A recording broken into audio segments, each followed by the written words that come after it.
Welcome to the High Ticket Success Podcast, where premium coaches, consultants, and advisors come for bold strategies, big breakthroughs, and real results. I'm your host, Dave DeBow. Hey folks, welcome back. Let me ask you a question. Do you have a course or have you thought about putting together a course? If so, you're going to want to pay close attention to today's guest, John Ainsworth, zooming in from London. He is, and I'm talking about London, the UK, not London, Canada. That one doesn't count in this context. Yeah, so John helps course creators sell more of them for better money. So John, welcome to the show. Great to have you. Thank you very much. Glad to be here. So John, I gave us a very, very basic introduction of yourself and what you do, but I'm sure you could do a much better job. So maybe tell us, number one, who do you primarily work with? Mm-hmm. And then number two, how do you typically help them? Yeah. So the typical person who we're working with has got a big audience somewhere. So generally it's YouTube. So let me just kind of use that as an example. Sure. They've been creating content on a topic that they're an expert in. And it might be a hobby. It might be something around making money. A lot of our clients are people who are maybe in the music space or fitness or maybe they're helping people to learn a language. And then we've got some who are like, here's how to make money on LinkedIn or whatever it might happen to be. Right. And they've built up a big audience and they know that their audience wants paid courses from them. So they started making those and they're really proud of those. So they're very good as content creators, but they're very bad at making money from their audience. Yeah. So we come along and we can generally help them to like 2 to 5 times the amount of revenue that they're making. So we don't help them to build the audience. We don't help them to make the course. We just do the bit in the middle. So we do email marketing and funnels, and we do it either as a done for you, or we like coach people on how to do it themselves. And there's kind of 3 main steps to it. One is, how do you convert your audience into a bigger email list? Mm-hmm. Second one is, how do you get that email list to buy regularly from you through email promotions, sales pages, etc. And then how do you get people who are buying from you to spend more with you? Mm-hmm. So how do you increase your average order value? And that's kind of the model. Very, very good. So 3 big steps there. Can you give us a few like best practices for those? So let's say I'm a YouTube guy, I've got a big audience and I've got a course and I've sold a few of them, but I haven't figured out how to really tap into that massive YouTube audience I've created over the years. So step number 1, I believe, was getting email addresses from those YouTube followers. So what are some best practices around that? Yeah, so it's actually reasonably straightforward. It's just that nobody does it. So the first thing to do is you've got to have a great lead magnet. Uh-huh. So everyone has either a newsletter or they just never mention the fact that they have an email list or any way to join it at all in the YouTube videos. So the ideal thing is that you have a lead magnet that's relevant to the video that you're making. So that might be that you have one or you have a few that are relevant to lots of videos. Okay. Or you might be you make a lead magnet for each video you make. And then within the video itself, somewhere relatively early on, not in the intro, but maybe after your first main point you're making in your video, you're going to mention that lead magnet and say, if you want more on this topic, let's say, for example, you're teaching chin-ups and you've got a video that's about one particular angle of learning chin-ups. And then you've got a full guide, you've got a full mini course or something about just all about learning chin-ups, every possible angle about it. That might be your lead magnet. So you'll mention that early on in the video. And then you make sure it's high up in the description. And like, so before that read more bit, so it's one of the first things that appears. And then you put it in your pinned comment as well. And if you do that every time, you'll tend, this is a ballpark figure, but to get somewhere between 1% and 2% of your views opting in to your email list, which doesn't sound like a massively high percentage, but it's like it adds up if you got a lot of views, you know? Yeah. I mean, some of these big YouTube guys are getting millions of views for crying out loud. So that could translate into huge, huge numbers. Okay. So that was thing number 1. Thing number 2 was, what did you say, communicating regularly to that email list? Was that the second one? Yeah, basically making sales to that list. And the thing here that's fascinating to see is if you look at the revenue of course creators, then they will have 2 or 3 big spikes throughout the year. And you'll say to them, what is it that you did? Why did you have that big spike? And the answer is always because they ran an email promotion. Maybe it was Black Friday, maybe they launched a course, something like that. And well, how probably stopped doing it, right? Exactly, yeah. Why don't you do that more often? So the next step then is for people to go, oh, great, okay. that's a nice idea, but I don't want to piss off my email subscribers. I don't want people to unsubscribe, think I'm too salesy. So therefore, I'm not willing to do a promotion that often. And that is a real false dichotomy because it assumes that the only options are send emails and piss off your audience, or don't send emails and don't piss them off. And there's a third option. There's always more than two options, right? There's a third option, which is send good emails. And so if you write Got a little value in there. Yes, exactly. Yeah. So if you write a really useful email, we call them nurture promos. So there's nurture within the email promotion. So people are getting value from it and it's moving people towards a sale. And if you do that once a month, we've tried every 2 weeks, every 4 weeks, every 6 weeks. We've tried every combination we could find. And it's about once a month is about the ideal. Oh. Do that once a month if you've got enough courses to sell. And you're going to massively increase your revenue. Most definitely. All right. So once a month has been the sweet spot that you've found. What if the YouTuber doesn't have more than one course? You still do once a month, or you spread it out a bit more, or you encourage them, which is part 3 that we're going to be talking about, to have more than one course?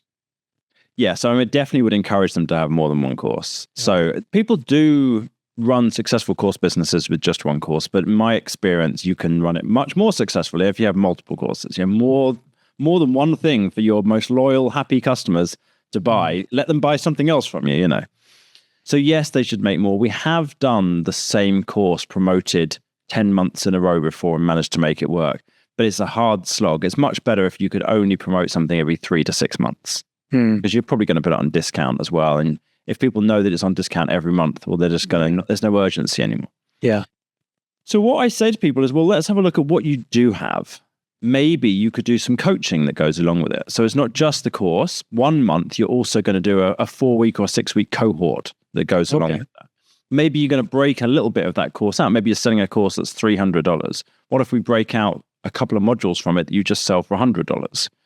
What if, and then you just kind of come up with as many different angles as you can on how can we take everything that you've ever made and package it together in different ways in order that you can have something that you're going to be able to sell every month.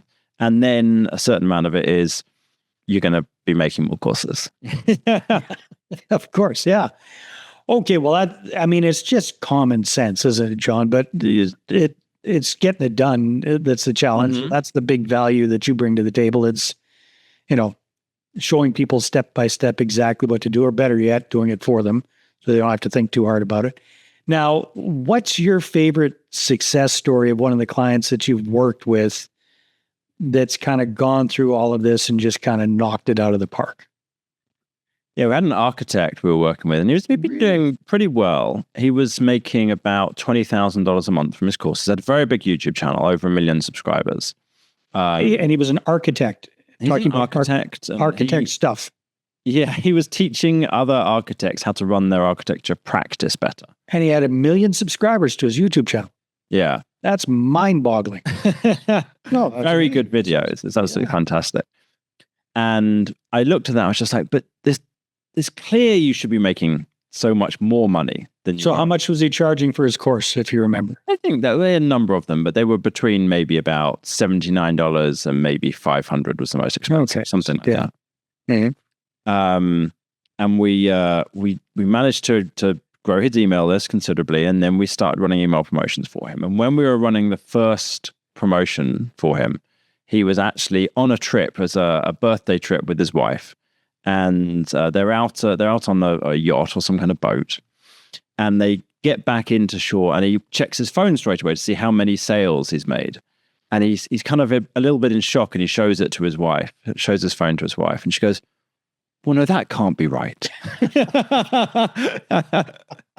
And they'd made, I think that day, they'd made $60,000. Wow. And I think for the month, they made $200,000. It's just like, this is the kind of thing, not for everybody, but for people who've built the audience and built the courses and got all that stuff in place, that there's just all this latent potential that they just see. Well, if my numbers are right, you basically got him almost a year's income in a month by doing this, right? Yeah. And he didn't have any more courses or anything. It was selling more of what he already had. Exactly. Just getting more people on that email list and promoting to it more effectively. Mm-hmm. Yeah. So what was your recollection of how he was selling his courses before? Well, he was doing the same thing that most people do. He was just occasionally mentioning them within his videos, and he would put them somewhere in the description. So not right at the top, but somewhere in the description. And some people would happen across them. They'd be on his website somewhere, and some people would happen to find them and go, oh, okay, and get around to getting it. So there was no deliberate focus to it. And then he would do a promotion on Black Friday. And then if he was launching a course, he'd do a promotion then as well. But didn't have that big of an email list, so that wasn't that effective in and of itself. Right. Yeah. So 1 million subscribers. So I would imagine this is a bit of a process, right? It's not like you turn on the tap and immediately you've added 100,000 email addresses to your email list. How long does that part, like when you're working with a client hands-on and they haven't really focused on creating an email list at all, and you get them to start plugging it into their YouTube videos, how long do you keep that going before you do your first kind of promo to that email list? Oh, we'll start the first promo in month 2. So the beginning of month 1, we'll set everything up so that someone's email list is growing. And then we're like, okay, well, that's happening now. That's just on, I can't think what the right word is. Autopilot. Thank you. Yeah, it's just going to happen automatically every single month. They're going to be getting more emails, opting in, more people opting into their email list. But let's go and make some money right now. So then we're like, okay, start in month 1 for one of their courses. We'll redo the sales page. We'll redo the checkout page. We'll set up something called order bumps and upsells so that they'll increase the revenue per sale. And then we'll start writing an email promotion. And that will go out some point in month 2. Yeah. Very, very smart. Okay, cool. Back to our architect friend. So how about like ongoing? So that was a huge bump, like right off the get-go, amazing birthday present for him and or his wife. What about ongoing? Like what kind of results did you see over the course of, how long do you typically work with your clients? Like, is it? Yeah, with a done for you client, we'll typically work with them for about 1 or 2 years. I would imagine. Yeah. And with him, he ended up for that year making over $1 million. Yeah. And I think he pretty much kind of retired. I think because we stopped working with him, and I got the impression it wasn't because there was anything wrong. It was just he's like, I've just made enough money now. He and the wife decided not to leave the boat anymore. Yeah. Maybe if he needs a bigger boat, he'll come back. I don't exactly know. Who knows? Very, very cool. Well, I love that whole idea, and that's a brilliant business model from your standpoint as well, John. I mean, just as a marketer, I appreciate that so much, right? So you're working with people. They've already got the audience, big audience. They've already got the program. So you don't have to build their audience. You don't have to build their program. You're optimizing it. And then you're just kind of plugging in a new way to them of getting the word out about their stuff, which is via email. And then you're setting up the techie stuff that they may not be all that good at, or the marketing stuff around landing pages and bumps and upsells and cross-sells and all that kind of good stuff that they probably didn't clue into, and then encouraging them to, giving them sort of strategic advice about where to go with their courses and their offerings. So yeah, good on you for that. And that's a very, very valuable service to people that, have a lot of things dialed in, but that lever can make a huge difference for the architect. Sounds like you 5x'd his business in that year, if my numbers are right. Yeah, that's very, very cool. Yeah, the harder thing with a business like this is that there's a relatively small number of people who actually match the client profile. I would imagine. There's not that many people who've got 1 million subscribers and got courses and aren't doing this. Yeah. There's maybe, I don't know exactly, but our best estimate so far is like a few thousand in the world. Yeah. So then the tricky bit is like, okay, well, what do you do in order to reach them? So it's a lot of networking, a lot of manual outreach, a lot of like making friends, connecting with people, building up a lot of trust, rather than a much broader kind of marketing tactic of, like maybe Facebook ads or, building up our own YouTube. Like I've got my own YouTube channel, but it's the focus of that is building trust with the right people rather than trying to reach a lot of people because there's so few who are a good fit. Interesting. Have you ever considered helping other YouTubers build their course and then sell it? Yeah, we have, and we've tried it. And there's a definite downside to that, because even people who've got a big YouTube audience in a niche where other people sell courses, it does not guarantee that their audience is going to buy courses. Interesting. So we're actually looking for people where not only have they got a big YouTube audience and got courses, but the people from their audience are already buying their courses despite the fact that their marketing is bad. That's the real thing I'm looking for. In spite of themselves, they're still selling their they're actually doing really well, even though they're really bad at the bit that we do. I'm just trying to find the people who have got everything in place apart from our bit. And we've tried it with people where we're like, oh, this is so obviously going to work. Let's do a revenue split. We'll do 50-50 on it. We'll do all the work. We'll get everything set up. And then we go and launch the course and it doesn't do well. And you're like, oh, well, that doesn't even make any sense. But there's obviously another factor that I don't even understand fully yet.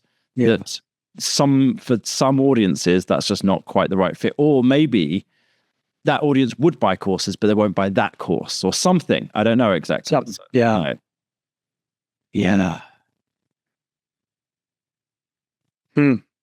That is an interesting it would be basically, I guess a guy would kind of have to survey the audience a bit. So in other words, you'd have to probably, you could do some retargeting stuff, I guess, and get some of them to fill out a survey or something like that, or build up the email list and survey people on it and find out what they're looking for and build a course that way. That might make sense, but it's still a lot of work up front is getting them opted in the first place. But yeah, surveying would be the logical choice, I guess. Yeah. And when we work with a client who, one of the ones who's already in the right kind of situation, I've been saying about, we will do a survey of their audience and we'll build up the customer avatar and we'll figure out these are the topics that your audience would like to know about that you don't currently have courses about, to encourage our client to make courses. And that always works really well. But when we've done that customer avatar survey and built up the data and everything, and then said to somebody, right, now you're going to make your first course, sometimes it works and sometimes it doesn't. And it works less often than I would have expected. I've lost a lot of money in trying to help people get started with that, who've got big audiences in a niche where it seems like an obvious fit, and then it hasn't worked. And eventually I was just like, you know what? There's this thing that works. Let me just keep doing the thing that works, Okay, yeah. So you've tried it. You know, there's 8 rocket Someone smarter than me could probably do it, but that's fine, whatever. No, that is fascinating. It's maddening, but fascinating. But hey, you know what? It kind of simplifies your life so that now you know exactly who you want to be going after. And in certain ways, if the market size is only a few thousand people worldwide, that kind of simplifies your life a bit, right? Because, if you can identify those people and then get their attention and show them some of these case studies, there's a pretty good chance you can get your foot in the door, and you don't need a ton of clients at that level, I would imagine. No, like we've got 20 clients and the business is doing a little bit over $1 million a year. So it's like a pretty good average revenue per client. The thing for us, I invite people, I've got a podcast and I invite people who I would love to be connected with onto the podcast. Some of those people are then like, oh, well, tell me more about what you do, which is great. But then if they don't, that's totally fine. There's no pressure. It's like, we'll then say, well, we've also got a WhatsApp group that's just for course creators like you who are in a similar position. And they're like, oh, great, I'll join that. And then at some point they'll need help and they'll now know who we are. And then we provide, so we're trying to do everything we can to just build up that network of, we know every one of our ideal clients that are talking to them regularly. And then when they want our help, then we're the only people that they would go to. Yeah. Smart. Absolutely.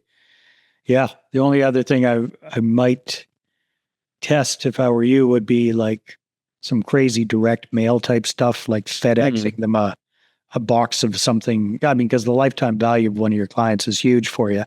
So it might be worthwhile to, pick and choose out of those few thousand, 100 of them, and send them a FedEx with something razzle dazzle, really get their attention. I have no idea what that would be, but something along those lines. Yeah, I thought about it, and I think that there's I'm not sure if I'm right because I haven't actually tried it yet, but I don't know how easy it is to find the address for a lot of these people because they're not running. A lot of them are traveling around the world. And they're off moving about all over the place. And it's like, can you actually manage to get their business address will not necessarily be their address. Right. And the second thing that some of them have told me when I've talked to them about this idea is that as YouTubers, they've got a lot of fans. And then it feels a bit weird to them, people like reaching out because they get so many people reaching out to them all the time. Now, they might just think that, and actually, if I did a really good job and sent them a really nice, a letter with a great personalized present to them or whatever, then it would work fantastically. So I think you're right. I feel like direct mail is a massively underused medium. Very few people do it effectively nowadays. Whereas it used to be, back in the, 70s or something like that. Drayton Bird was like, that's what I read. That's all they had, for Christ's sake. Yeah, right. It was very little email. Like almost nobody had one back then, Well, there's a brilliant guy who passed away. His name is Chet Holmes, who wrote one of my favorite business books ever, The Ultimate I've read it so many times. Yeah, The Ultimate Sales Machine, right? It's up here somewhere. Yeah. There you go. Yeah, the red orange book. He talks about the Dream 100, right? So it's that idea.